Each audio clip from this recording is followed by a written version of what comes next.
Hello guys, welcome back to our YouTube channel. നമ്മുടെ ബേബിക്ക് വേണ്ടിയുള്ള ഫസ്റ്റ് പർച്ചേസിന് പോകുന്നതിൻ്റെ ചിരിയാണ് ഈ കാണുന്നത്. സത്യം പറഞ്ഞാൽ എന്തെടുക്കണം ഏതെടുക്കണം എന്ന് യാതൊരു ഐഡിയ ഇല്ല. ഫസ്റ്റ് തന്നെ എത്തിപ്പെട്ടത് ഒരു ബ്ലാങ്കറ്റിലേക്കാണ്. അത് വെറുതെ തിരിച്ചും മറിച്ചൊക്കെ നോക്കി അതവിടെ വെച്ച് എടുത്തിട്ടൊന്നുമില്ല, എന്നാലും കാണുമ്പോൾ ഒരു സുഖം. പിന്നെ നമ്മൾ ബേബി ഫേസ് ടവലിലേക്കാണ് എത്തിയത്.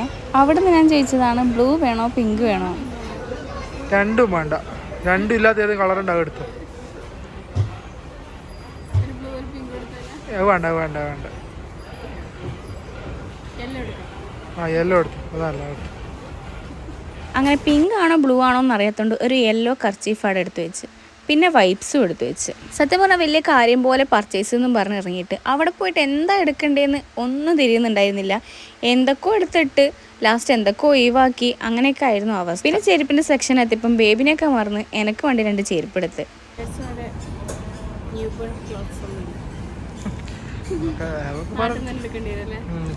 അത്യാവശ്യം 2-3 സാധനം മാത്രം എടുത്തു. പെയിൻ്റപ്പ് ചെയ്യാൻ തോന്നുന്നില്ല. ഇതിൻ്റെ കൂടെ നമുക്ക് നാട്ടിൽ നിന്ന് എടുക്കും, വേട ചെയ്തെടുക്കാം. ഇനി വേറൊന്നും വേണ്ടല്ലോ. അവിടെ ബേബി ക്ലോത്ത്സ് ഒന്നും ഉണ്ടായിരുന്നില്ല. ഉണ്ടാവുന്ന എഴുതിയിട്ടാണ് പോയത്, പക്ഷെ ചോദിക്കുന്നതൊന്നും ഉണ്ടായിരുന്നില്ല. അതുകൊണ്ട് അവിടെ നിന്ന് ഇറങ്ങി. പിന്നെയൊക്കെ നാട്ടിൽ നിന്നായിരുന്നു. അങ്ങനെ ഓരോ സാധനം ഓരോ സ്ഥലത്തു നിന്ന് വാങ്ങി എല്ലാം പാക്ക് ചെയ്ത് വെക്കൽ. ഇതിൽ കാണുന്ന പോലെ ആദ്യം എല്ലാം ബാഗിലായിരുന്നു പാക്ക് ചെയ്ത് വെച്ചത്. പക്ഷെ കുറച്ച് കഴിഞ്ഞപ്പോൾ അതൊക്കെ മാറി എല്ലാം മദർ ബാസ്ക്കറ്റിലോട്ട് മാറ്റി. ഫസ്റ്റ് എക്സ്പീരിയൻസ് ആയതുകൊണ്ട് തന്നെ എവിടെ വെക്കണം എങ്ങനെ വെക്കണം എന്ന് യാതൊരു ഐഡിയ ഉണ്ടായിരുന്നില്ല. അവസാനം മദർ ബാസ്ക്കറ്റിലോട്ട് ന്യൂ ബോൺ പമ്പേഴ്സ് 2-3 വെച്ചു. പിന്നെ കുട്ടിക്കുപ്പായം, വൈപ്സ്, കുട്ടിത്തുണി. ഈ കുട്ടിത്തുണിയൊക്കെ അലക്കി റെഡിയാക്കി വെച്ചിട്ടുണ്ടായിരുന്നു. നാട്ടിൽ വന്ന് പെട്ടെന്ന് തന്നെ ഇത് റെഡിയാക്കി വെച്ചിട്ടുണ്ടായിരുന്നു. പിന്നെ ലാസ്റ്റോട്ടാണ് ഇത് മദർ ബാസ്ക്കറ്റിലോട്ട് മാറ്റിയത്. ആദ്യം ഇത് തന്നെയാണ് എല്ലാത്തിനും എടുക്കാമെന്ന് കരുതി ഇതിലോട്ട് തന്നെ എൻ്റെ എല്ലാ ഡ്രസ്സും വെച്ച്. ഹായ് ഹലോ, നമ്മളെ പാക്കിംഗ് ഒക്കെ സെറ്റ് ആയിട്ടുണ്ട്. പിന്നെ ഇവിടെ ആൻറ്റിയും ഫവാസ്കാൻ്റെയും ഡ്രസ്സ് പാക്കാക്കിയിട്ടുണ്ട്. ബാക്കിൽ കുട്ടീൻ്റെ ഡ്രസ്സും സെറ്റായിട്ടുണ്ട്. മിക്കവാറും ഇന്നായിരിക്കും അഡ്മിറ്റ് ആകാൻ പോകുന്നത്. 3 ദിവസം മുന്നേ പോയ സമയത്ത് പിന്നെ അഡ്മിറ്റ് ആവുമെന്ന് വെച്ചിട്ട് എല്ലാ സാധനവും എടുത്ത് പാക്ക് ചെയ്ത് പോയി. പക്ഷെ അന്ന് അഡ്മിറ്റ് ആക്കിയില്ല. കുറച്ച് ദിവസം കഴിഞ്ഞിട്ട് വാന്ന് പറഞ്ഞു, എന്നിട്ട് നോക്കാമെന്ന് പറഞ്ഞു. ഇനിയിപ്പോൾ ഇന്ന് അഡ്മിറ്റ് ആക്കിയില്ലെങ്കിൽ നാളെയോ മറ്റന്നാളോ, അത്രയേ ഉള്ളൂ. പിന്നെ ഒരു എക്സൈറ്റ്മെൻ്റ് ഉണ്ട്, എന്നാൽ ടെൻഷനുണ്ട്, എന്തൊക്കെയോ ഫീലിങ്സ്, പറഞ്ഞറിയിക്കാൻ പറ്റാത്തൊരു ഫീലിങ്സ്. ഇൻഷാ അല്ലാഹ് എല്ലാം വരുന്നിടത്ത് വെച്ച് കാണാം എന്നുള്ള മട്ടിൽ അങ്ങ് പോവുക. പിന്നെ പോകുന്നതിൻ്റെ കുറച്ച് വീഡിയോസൊക്കെ ആയിട്ട് ഇങ്ങനെ ഇട്ടിടാം. ഞാൻ പാക്കിങ്ങിൻ്റെ വീഡിയോ കുറച്ചുള്ളതാണ് ഇപ്പോൾ ഈ മുന്നിൽ ഇട്ടിട്ടുള്ളത്. ഇൻഷാ അല്ലാഹ് പോകുന്നതിൻ്റെ വീഡിയോസൊക്കെ എടുക്കാം. ഫവാസ്ക പുറത്ത് പോയിട്ടുണ്ട്, വന്നിട്ടാകുമ്പോൾ മാറ്റി. ഇന്ന് ഉച്ചയ്ക്ക് തന്നെ നേരെ ഹോസ്പിറ്റലിലേക്ക് പോകണം. ഇങ്ങനെ നെഞ്ചത്ത് ഇങ്ങനെ ടപ്പ് മറ്റിങ്ങനെ ചെറിയൊരു തുടിപ്പ് ഇങ്ങനെ വരുന്നുണ്ട് ഇടയ്ക്ക് ചില സമയത്ത്. ഇതാണ് ഞാൻ പറഞ്ഞ മദർ ബാസ്ക്കറ്റ്. ഇതിൽ കുട്ടിൻ്റെ ഐറ്റംസ് എല്ലാം വെച്ചിട്ടുണ്ട്. വെള്ളത്തുണി, കുട്ടിക്കുപ്പായും, വൈപ്സ്, ഇതൊക്കെ ഇതിൽ റെഡിയാക്കി വെച്ചിട്ടുണ്ട്. ഇന്ന് അഡ്മിറ്റ് ആവുമോയെന്ന് ഉറപ്പില്ലാത്തതുകൊണ്ട് തന്നെ ഞാനും ഫവാസ്കുമ്മയും മാത്രമാണ് ഇപ്പോൾ തൽക്കാലം ഹോസ്പിറ്റലിൽ പോകുന്നത്. അഥവാ അഡ്മിറ്റ് ആവുകയാണെങ്കിൽ ഫവാസ്ഖാൻ്റെ വീട്ടിൽ വിളിച്ച് അവരൊക്കെ വരും. പിന്നെ ഫവാസ്ക വരുമ്പോഴത്തേക്ക് മാറ്റി ഒരുങ്ങി നിൽക്കണം.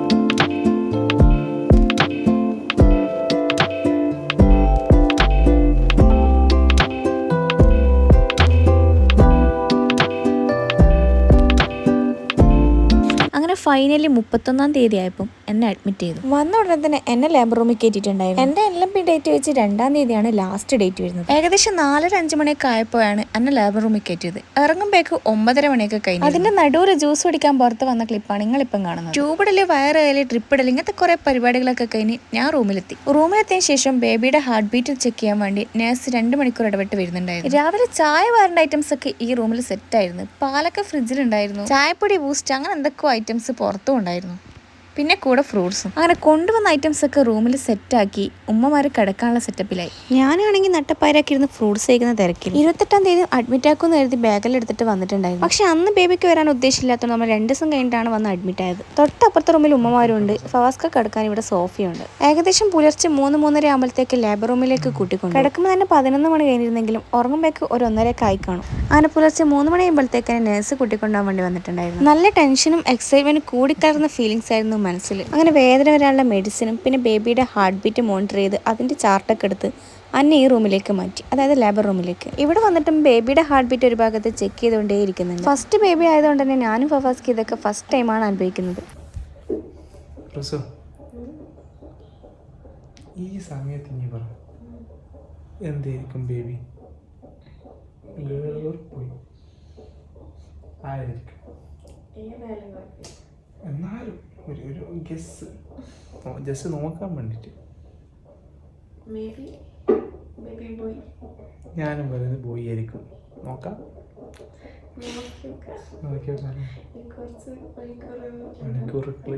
മണിക്കൂറുകൾക്കകം അറിയാൻ പറ്റും. തലേ ദിവസം വരെ ബേബി ഗേൾ എന്ന് പറഞ്ഞാൽ ഇപ്പം എന്തുകൊണ്ട് കളം മാറ്റി ചവിട്ടിയെന്ന് പഠിച്ചവനെ മാത്രം അറിയാം. അങ്ങനെ രാവിലെ ഒരു 6 മണിയൊക്കെ ആയപ്പോൾ ബ്രെഡും കട്ടൻ ചായയും കിട്ടിയിട്ടുണ്ടായിരുന്നു. 2 ബ്രെഡ് ഒന്നിച്ച് പൊതിനിട്ടായിരുന്നു തന്നത്. ഞാൻ കരുതി സാൻഡ്വിച്ച് അങ്ങാട്ടായിരിക്കും, നോക്കുമ്പോൾ റോസ്റ്റഡ് ബ്രെഡ്. ഫവാസ്ക്ക് ആണെങ്കിൽ അതും പറഞ്ഞ ഒരേ ചിരി. ഈ ഫേസ് കാണുമ്പോൾ ഒരുവിധം വേദനയൊക്കെ മറക്കുമെന്ന് എഴുതിയാണ് കൂട്ടിക്കൊണ്ടുപോയത്. പക്ഷെ എന്നെ കളിയാക്കുന്നതിൽ ഒട്ടും പിറകോട്ടില്ല. അങ്ങനെ മെഡിസിൻ കഴിച്ച് വേദന വരാത്തോണ്ട് 8 മണിയാകുമ്പോൾ വേദനക്കുള്ള ട്രിപ്പ് ഇടുമെന്ന് പറഞ്ഞു. ആ സമയം കൊണ്ട് ഇവിടെ ഒരാൾ ഉറക്കാം. സംസാരത്തിന്റെ ഒച്ചയായിട്ട് ഫവാസ്ക്ക് എണീക്കുമ്പോഴത്തേക്ക് ഞാൻ ട്രിപ്പ് ഇട്ട് കടന്നിട്ടുണ്ടായിരുന്നു. കുറച്ച് ടൈം നല്ല കൂളായിട്ട് കടന്നെങ്കിൽ പിന്നെ അങ്ങോട്ട് കടന്നതാണ് ചരിത്രം. പിന്നെ നേരത്തെ കണ്ട ചിരിയും കളിയൊന്നും അല്ലായിരുന്നു. ചെറിയ വേദനയിലാണ് സ്റ്റാർട്ട് ചെയ്തതാണെങ്കിലും പിന്നെ സഹിക്കാൻ പറ്റാത്ത വേദനയിലേക്ക് പോകുന്നുണ്ടായിരുന്നു. അങ്ങനെ രാവിലെ 8 മണിക്ക് വന്നിട്ട് പിന്നെ ട്രിപ്പ് ഇട്ടിട്ട് 1 മണിക്കൂർ മേ ബി 1 മണിക്കൂറിനുള്ളിൽ പെയിൻ വന്ന് സ്റ്റാർട്ട് ചെയ്തിട്ടുണ്ടാവും. അങ്ങനെ ആദ്യം ചെറിയ പെയിൻ ഇങ്ങനെ വന്ന് എക്സ്റ്റേണലിലോട്ടേക്ക് മാറുന്നത്. അതിൻ്റെ നടുക്ക് ഇങ്ങനെ ഡോക്ടർ വന്ന് PV ചെയ്യുന്നുണ്ട്. PV ചെയ്യുമ്പോൾ ഡോക്ടർ അറിയുന്നുണ്ട് പിന്നെ ബേബി ഇങ്ങോട്ടേക്ക് വരാനുള്ള ഉദ്ദേശമല്ല, ബേബി ഹെഡ് ഇറങ്ങുന്നില്ല എന്ന് പറയുന്നുണ്ട്. ഹെഡ് ഡൗൺ പൊസിഷൻ തന്നെയാണ്, പക്ഷേ ഹെഡ് ഇറങ്ങുന്നില്ല എന്നിങ്ങനെ പറയുന്നുണ്ട്. അങ്ങനെ കുറേ സമയം സഹിച്ച് ലാസ്റ്റ് ഈ പെയിന് കൂടാൻ തുടങ്ങി. കുറച്ചുകൂടെ കൂടി വന്നപ്പോൾ ഡോക്ടർ പിന്നെയും PV ചെയ്തിട്ട് പറഞ്ഞു പിന്നെ ഇതിങ്ങനെ തന്നെ ഉള്ളത്, നമുക്ക് വാട്ടർ ബ്രേക്ക് ചെയ്യാം. അപ്പോൾ അതിൻ്റെ പ്രഷറിൽ ബേബി താഴോട്ട് വരാൻ ചാൻസ് ഉണ്ടെന്ന്. അപ്പം ഞാൻ പറഞ്ഞു വേണ്ട, ഇപ്പം വാട്ടർ ബ്രേക്ക് ചെയ്യണ്ട, നമുക്കൊന്നും കൂടി നോക്കാമെന്നുള്ള രീതിയിൽ പറയുന്നുണ്ട്. ഞാനാണെങ്കിൽ ഫവാസ്ക്കാണ്, കാരണം നമുക്കിത് വാട്ടർ ബ്രേക്ക് ചെയ്താൽ അപ്പോൾ ഹാർട്ട് ബീറ്റ് കുറേ അങ്ങനെയൊക്കെ പറഞ്ഞ് പിന്നെ റിസ്ക് ആണെന്നൊക്കെ പറയുമല്ലോ. അതുകൊണ്ട് വിടാണ്ട് ആദ്യം നിന്ന് പിന്നെ ഇതുപോലെ ബേബിൻ്റെ റിസ്ക് ആണ്, പിന്നെ ബേബി അഥവാ മഷിയിട്ടിട്ടുണ്ടെങ്കിലോ നമുക്ക് അറിയാൻ പറ്റില്ലല്ലോ, ട്രിപ്പ് ഇട്ടതല്ലേ ഗുളിക കഴിച്ചതല്ലേ അങ്ങനെയൊക്കെ പറഞ്ഞിട്ട് പേടിപ്പിച്ചപ്പോൾ ഓട്ടോമാറ്റിക്കായിട്ട് നമ്മൾ സമ്മതിക്കും. അപ്പം ഞാൻ ഇങ്ങനെ ഫവാസ്ക്കാൻ നോക്കി എന്താ വേണ്ടത്, കാരണം ഫവാസ്ക്ക് അടുത്ത് തന്നെ ഉള്ളതുകൊണ്ട് അത് അക്കാര്യത്തിൽ കുറേ ആശ്വാസം തന്നിട്ടുണ്ട്. കാരണം പെയിൻ ആണെങ്കിലും ഞാൻ സഹിക്കുന്നുണ്ടെങ്കിലും നമുക്കൊരു ആത്മവിശ്വാസം ഉണ്ടായിരുന്നു, ഇല്ല ഞാൻ ഇത് സഹിക്കും എന്നുള്ളൊരിതുണ്ടല്ലോ, അത് ഭയങ്കരമായിട്ട് കിട്ടിയിട്ടുണ്ടായിരുന്നു. അപ്പോൾ ഫവാസ്ക്കാനെ മുഖത്തിങ്ങനെ നോക്കി എന്നാ വേണ്ടേ.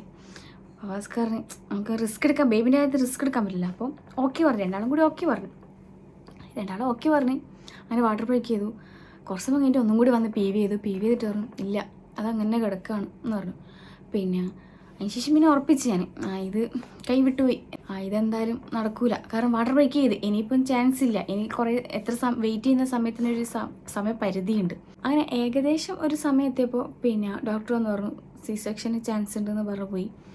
പിന്നെ അങ്ങനെ വന്നിട്ട് പറഞ്ഞു ഇങ്ങനെ വേദന എന്തിനാ ഇങ്ങനെ പിന്നെ സഹിക്കുന്നത് എന്നുള്ള രീതിയിൽ, അതായത് അവർക്ക് പെട്ടെന്ന് C-സെക്ഷൻ ചെയ്താൽ അവർക്കൊരു കാര്യം നടന്ന് അവിടെ സേഫായല്ലോ.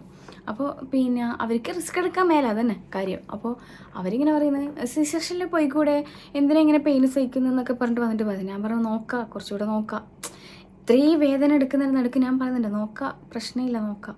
കാരണം നമുക്കിത് എന്തായാലും അറിയാം, കണ്ടറിവും ഒക്കെ വെച്ചിട്ട് എന്തായാലും പ്രസവവേദന എന്ന് പറയുന്നത്, പ്രസവിക്കുക എന്ന് പറയുന്നതും ഒരു ചെറിയ കാര്യമല്ല. എന്തായാലും നല്ല പെയിൻ ഉണ്ടാവും, അത് സഹിച്ചേ പറ്റുള്ളൂ. കാരണം അത് സഹിച്ചാലേ കുട്ടി പുറത്തേക്ക് വരുള്ളൂ. അപ്പോൾ നമുക്കറിയാം. ഞാൻ ഡോക്ടറോട് ഞാൻ പറഞ്ഞു കുറച്ച് സമയം കൂടി വെയിറ്റ് ചെയ്യുക, കാരണം ഫവാസ്ക്ക് ഉണ്ട് കൂടെ. അപ്പം ആ ഒരു ധൈര്യമുണ്ട്. അങ്ങനെ അവിടെ ഇങ്ങനെ കിടക്കുക. പിന്നെ ഇതിൻ്റെ പെയിൻ ഇങ്ങനെ കൂടി വരുന്നുണ്ട്, ഓരോ നിമിഷവും കൂടുന്നുണ്ട്. പക്ഷെ എന്നിട്ടും ഡോക്ടർ വന്നിട്ട് പറയാം ഇല്ല ബേബി അവിടെ തന്നെയുള്ളൂ. ഇത്രയും പെയിൻ വന്നിട്ടും എന്തേ ഇങ്ങനെ വിചാരിച്ചിരിക്കുക. പിന്നെ C-സെക്ഷൻ പറഞ്ഞപ്പോൾ ഞാൻ പിന്നെ സഹിക്കാമെന്ന് പറഞ്ഞിട്ട് പിന്നെ ഒരു 1.5 മണിക്കൂർ കഴിഞ്ഞപ്പോണ്ട് ഡ്യൂട്ടി ഡോക്ടറെല്ലാം കൊണ്ട് ഒപ്പിടാനുള്ള പേപ്പർ എടുത്തിട്ട് വരുന്നു. അപ്പം ഉറപ്പായി ഇത് അവരൊന്നും ചെയ്തിട്ടില്ല, അവർ ഇതിന് വേണ്ടിയിട്ട് എന്തെങ്കിലും ഒന്ന് പ്രയത്നിക്കുകയോ ഒന്നും ചെയ്തിട്ടില്ല. ഞാൻ എടുക്കുന്ന റിസ്കിൻ്റെ ഒരു അംശം പോലും റിസ്ക് എടുക്കുന്നതായിട്ട് കണ്ടിട്ടേയില്ല. പിന്നെ ഡോക്ടർ പേപ്പറൊക്കെ എടുത്ത് വന്നപ്പോൾ ഞാൻ പറഞ്ഞു എനിക്ക് ഉമ്മാനോട് ചോദിക്കണം, ഉമ്മാനൊന്ന് കാണുന്നത്. അപ്പോൾ ഉമ്മാനെയും കയറ്റി. അപ്പോൾ ഉമ്മാനെ കയറ്റിയ ശേഷം ഉമ്മ പറഞ്ഞു ഞാൻ 5 പ്രസവിച്ചതാ, അനക്കറിയാം ഈ ലേബർ പെയിൻ എന്താണെന്നുള്ളത്. അപ്പോൾ എന്നെ കണ്ടിട്ട് പറയുന്നുണ്ട് ഇത് പ്രസവ വേദനയാണ്. അപ്പോൾ പിന്നെ എനിക്ക് ഉമ്മ വന്നിട്ട് സമയത്ത് എനിക്കിങ്ങനെ പെയിന് വന്നുകൊണ്ടിരിക്കുകയാണല്ലോ. അപ്പോൾ പെയിന് വന്നിട്ട് ആ ഒരു മിനിറ്റ് പെയിൻ ഇങ്ങനെ സഹിച്ച് പിടിച്ചിട്ട് ബ്രീത്തിങ് എക്സസൈസൊക്കെ ഇങ്ങനെ ചെയ്തിട്ട് ആ പെയിൻ ഇങ്ങനെ പോവും. ആ പോയ 2 മിനിറ്റ് ഗ്യാപ്പ് കിട്ടും. എന്ത് ആശ്വാസമായിട്ടുള്ള നല്ലൊരു ഗ്യാപ്പ് കിട്ടും. ആ സമയത്ത് ഞാൻ ഫാസ്റ്റായിട്ട് സംസാരിക്കും, ഡോക്ടറായിട്ട് സംസാരിക്കും. ആ പെയിന് വരും, പിന്നെയും ഞാൻ ഒച്ചപ്പാട് വെക്കാൻ തുടങ്ങി. ആ പെയിന് പോകും, പിന്നെയും ഞാൻ കൂളായി ഞാൻ ഇവരോട് സംസാരിക്കും. അതാണ് നടന്നുകൊണ്ടിരിക്കുന്നത്. അപ്പോൾ ആ ഒരു 2 മിനിറ്റ് ഗ്യാപ്പിൽ ഞാൻ അമ്മയോട് ഇങ്ങനെ സംസാരിക്കുന്നത്. അപ്പോൾ ഉമ്മയും പറഞ്ഞു, ഉമ്മ ഞാൻ ഡോക്ടറോട് പറയുന്നുണ്ട്, ഇത് ലേബർ പെയിൻ്റെ ഇത് തന്നെയല്ലേ, അപ്പോൾ എന്തുകൊണ്ട് എന്നുള്ള രീതിയിൽ. അപ്പോൾ ഇങ്ങനെ ഹെഡ് ഇറങ്ങുന്നില്ല, അപ്പോൾ നമുക്ക് എന്ത് ചെയ്യാൻ പറ്റും എന്നുള്ളതാണ് ഡോക്ടർ ക്വസ്റ്റ്യൻ. കുറച്ച് സമയം കൂടി വെയിറ്റ് ചെയ്യാമെന്ന് പറഞ്ഞ് നിന്നതിന് ശേഷം പിന്നെ അവസാന തടവ് ബേബിക്ക് ഹാർട്ട് ബീറ്റ് കുറയുന്നുണ്ടെന്നായി. കുറയുന്നുണ്ടെന്ന് കൂടി പറഞ്ഞാൽ നമ്മൾ ആ ഒരു അവസ്ഥയിൽ എന്തായാലും വേറെ കാര്യങ്ങൾ ചിന്തിക്കില്ല. നമ്മളിപ്പോൾ എല്ലാം ഇങ്ങനെ വീട്ടിലെത്തിയിട്ട് ശരി അങ്ങനെ ചെയ്താൽ മതിയായിരുന്നു, അങ്ങനെ ചിന്തിക്കാം. പക്ഷെ ആ സമയത്ത് നമ്മൾ ഒരു മാനസികാവസ്ഥയിൽ നമ്മൾ ഓക്കെ പറയും. അപ്പോൾ ഇത്ര ഇങ്ങനെ പെയിൻ ഇങ്ങനെ സഹിച്ചുകൊണ്ട് അപ്പോൾ C-സെക്ഷൻ അവർ ഡോക്ടർമാർ ഉറപ്പിച്ചപ്പോൾ പിന്നെ ഞാൻ ഇത്ര വേദന എന്തിനു സഹിച്ചിട്ട് കാര്യമില്ല. അപ്പോൾ ഞാൻ ഡോക്ടറോട് ഒരു ക്വസ്റ്റ്യൻ ചോദിച്ചു, എന്താണെന്ന് വെച്ചാൽ ഇപ്പം ഞാൻ C-സെക്ഷൻ സമ്മതം മൂലം എത്ര മിനിറ്റ് കൊണ്ട് ഈ പ്രൊസീജിയർ കഴിയും, അതായത് C-സെക്ഷൻ കഴിയും. അപ്പോൾ വേറെ 1 മണിക്കൂറിനുള്ളിൽ എല്ലാം ഓക്കെ ആക്കി തരാമെന്ന് പറഞ്ഞു.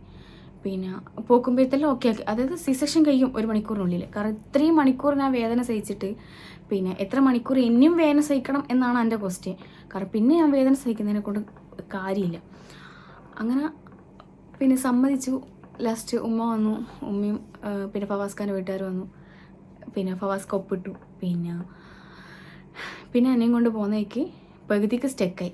ഇങ്ങനെ വീൽചെയറില്ല മറ്റേ ബെഡിൽ എന്തിക്കൊണ്ടിരുന്നിടയ്ക്ക് സ്റ്റക്കായിട്ട് ഞാൻ അവിടെ കിടന്ന്, ഈ പെയിന് പോയിട്ടില്ലല്ലോ, ഞാൻ അവിടെ കിടന്ന് ഇങ്ങനെ അലമുറ ഇട്ട് കരയാ. നഴ്സുമാരൊക്കെ അവിടെ ഇവിടെയൊക്കെ ഉണ്ട്.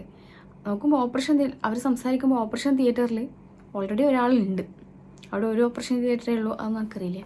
പിന്നെ അവിടെ ഓൾറെഡി ഒരാളുണ്ട്. അവർ പോയി കഴിഞ്ഞ ശേഷം എനിക്ക് പോകാൻ പറ്റുള്ളൂ. അത്ര വരെ ഞാൻ ഈ സഹിച്ചോളാം.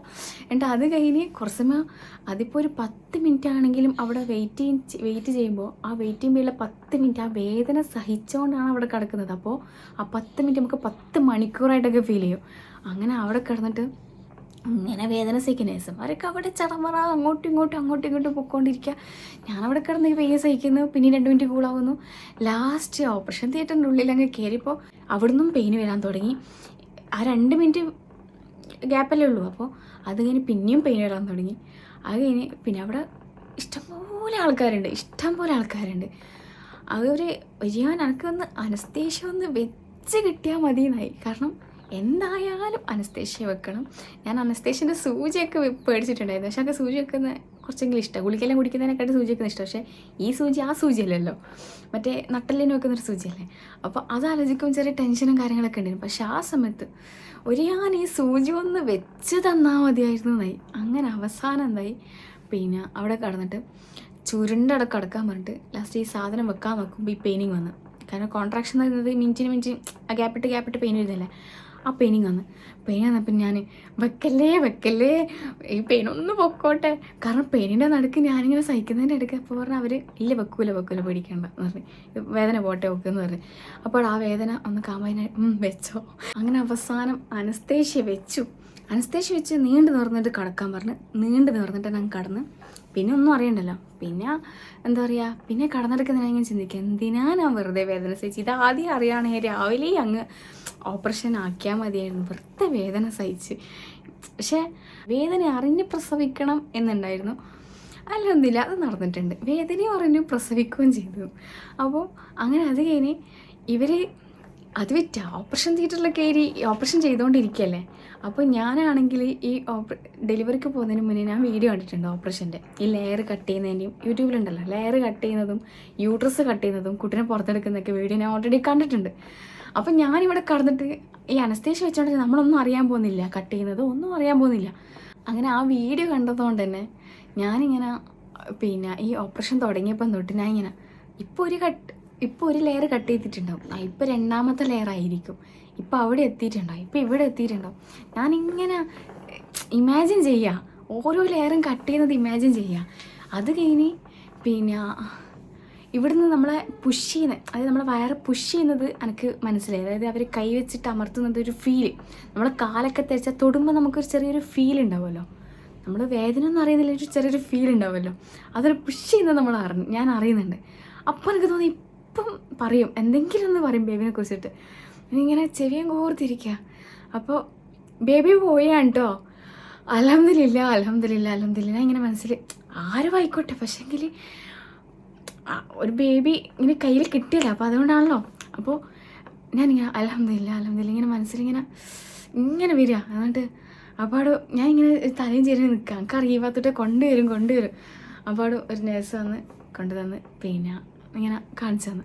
അൽഹംദുലില്ലാ എന്താ പറയുക, ഞാൻ അത്രയും നാളിങ്ങനെ ആ ഒരു നിമിഷത്തിനായിട്ടാണല്ലോ കാത്തിരുന്നത്. അപ്പോൾ നമ്മൾ സത്യം പറഞ്ഞാൽ എത്ര പെയിൻ സഹിച്ചാൽ ആ ഒരു നിമിഷം, ആ ഒരു ബേബിയുടെ മുഖം കാണുമ്പോൾ നമ്മളെല്ലാം മറക്കുന്നതുപോലെ പിന്നെ എന്താ പറയുക, അങ്ങനെ ആ ഒരു വേറെ തന്നെ ഒരു മൊമെൻറ്റ്. അങ്ങനെ അവസാനം എൻ്റെ ലയ്യു മോനെ എനിക്ക് കിട്ടി. ഞാൻ വിചാരിച്ച ICUവിൽ എന്നെ മാത്രം ICU കിടത്തിയിട്ട് ഇവർക്ക് റൂമിൽ കുട്ടീനെ കൊടുക്കുമായിരിക്കും, പാൽ കൊടുക്കേണ്ട നേരത്തെ മാത്രമായിരിക്കും ICUവിൽ കൊണ്ടുവരാമെന്നൊക്കെ വിചാരിച്ചു. പക്ഷേ അല്ല, പിന്നെ എൻ്റെ കൂടെ തന്നെ ഉണ്ടായിരുന്നു. അതുകൊണ്ട് അൽഹംദുലില്ലാ എന്താ പറയുക, കണ്ടുകൊണ്ടിരിക്കാൻ പറ്റി. ഇടയ്ക്കിടെ ഞങ്ങൾക്ക് കാണാൻ തോന്നുമ്പോൾ നേഴ്സ് എടുത്തിട്ട് കാണിച്ചു തരും ഒക്കെ ചെയ്യുന്നുണ്ടായിരുന്നു. പിന്നെ അതിൻ്റെ ഇടയ്ക്ക് ഫവാസ്ക്ക് ഇടയ്ക്കിടെ ICUവിലേക്ക് കയറി വരുന്നുണ്ടായിരുന്നു. ഇടയ്ക്കിടെ അല്ല, പിന്നെ അന്ന് എന്നെ ICUവിലേക്ക് മാറ്റിയ പാടും ഒരിക്കൽ കയറി വന്നു. പിന്നെ രാത്രി ആയപ്പം കയറി വന്നു, പിറ്റേ ദിവസം ആയപ്പം കയറി വന്നു. അതായത് ഡിസ്ചാർജ് റൂമിലേക്ക് ഷിഫ്റ്റ് ആക്കുന്നതിന് തൊട്ട് പിന്നെ. അങ്ങനെ ഫവാസ്ക്കാനെ കാണാണ്ടിരിക്കേണ്ടി വന്നിട്ടില്ല. എവിടെ പോയാലും കണ്ടുകൊണ്ടിരിക്കാൻ പറ്റി. അതുതന്നെയാണ് ഏറ്റവും വലിയ ഉപകാരമായിട്ട് എനിക്ക് തോന്നിയത്. പിന്നെ ഇൻഷുറൻസും, ഈ 2 കാര്യങ്ങളുള്ളതുകൊണ്ടാണ് പിന്നെ ഞാൻ അവിടെ പോയതും മിംസ് എന്നുള്ളത് തിരഞ്ഞെടുത്തതും. പിന്നെ അപ്പം അവിടുന്ന് എന്താ പറയുക, അങ്ങനെ എൻ്റെ അത്രയും നാൾ കാത്തിരിപ്പിനൊടുവിൽ ലയ്യുമോനെ എന്നെ മാത്രമല്ല എൻ്റെ ഫവാസ്ക്കാൻ്റെയും കാത്തിരിപ്പിനൊടുവിൽ ലയ്യുമോൻ നമ്മളെ കയ്യിൽ കിട്ടി. അൽഹംദുലില്ലാ.